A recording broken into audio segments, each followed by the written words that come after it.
Nous voici du 2 septembre.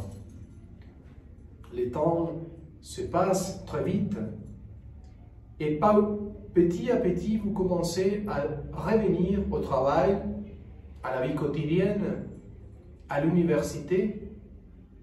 Déjà dans quelques jours, moi-même, je serai avec les chœurs grégoriens de Paris, de nouveau en France, pour la pastorale grégorienne.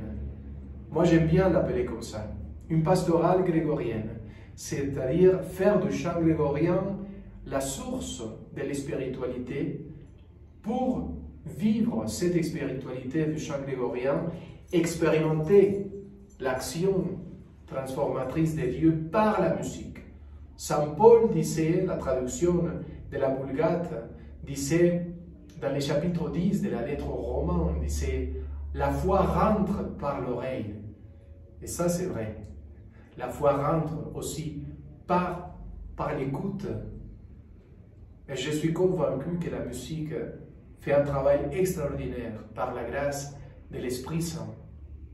Alors, on se verra en France. Et aujourd'hui, l'Évangile nous parle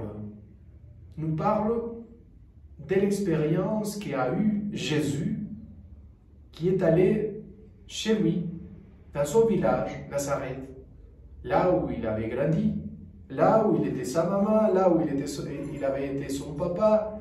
Et même tout le monde disait, mais c'est lui le fils de Joseph, on le connaît bien. Et c'est pour ça qu'ils ne sont pas crus à lui. Ils ne sont pas crus parce qu'ils le connaissaient depuis toujours. C'est Jésus qui va leur dire, écoutez, c'est toujours la même chose. Personne n'est prophète dans son propre chez soi, quoi, dans son propre terrain, son peuple, quoi. Mais il va dire, l'Esprit de Dieu est sur moi. Et il m'a conduit pour donner la libération et la guérison à mon peuple. En disant le prophète Isaïe. Finalement, ils ont commencé très contents tous en les regardant. Et après, ils étaient tous fâchés avec lui. Vous savez pourquoi? Parce qu'on a l'intérêt pour les autres. Et c'est comme ça qu'il vit la mondanité, le monde, le péché. On vit et on pense aux autres. Et on aime les autres quand les autres vont nous aider à vivre. Quand les autres peuvent remplir mes intérêts personnels. Mais quand l'autre n'arrive pas à me donner cela que je veux dans mes intérêts personnels, finalement, il est quelqu'un qui ne va pas, que je veux expulser de ma vie. Ils ont fait justement cela avec le Christ. Ils ont bien pensé à lui, mais une fois ils se sont rendus compte qu'ils ne pouvaient pas donner cela qu'ils voulaient pour ses intérêts personnels, ils l'ont jeté dehors. Même ils l'ont amené pour les jeter dans la montagne, pour les faire sauter dans l'abîme, dans le vide. Une grande question.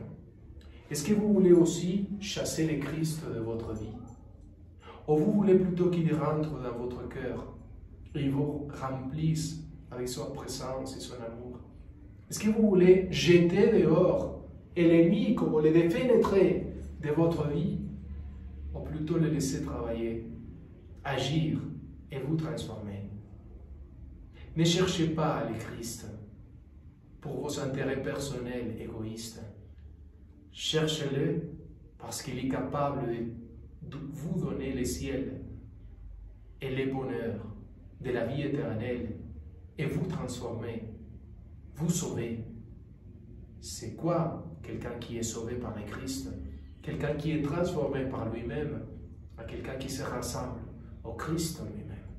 Que Dieu vous bénisse au nom du Père et du Fils et du Saint-Esprit. Amen.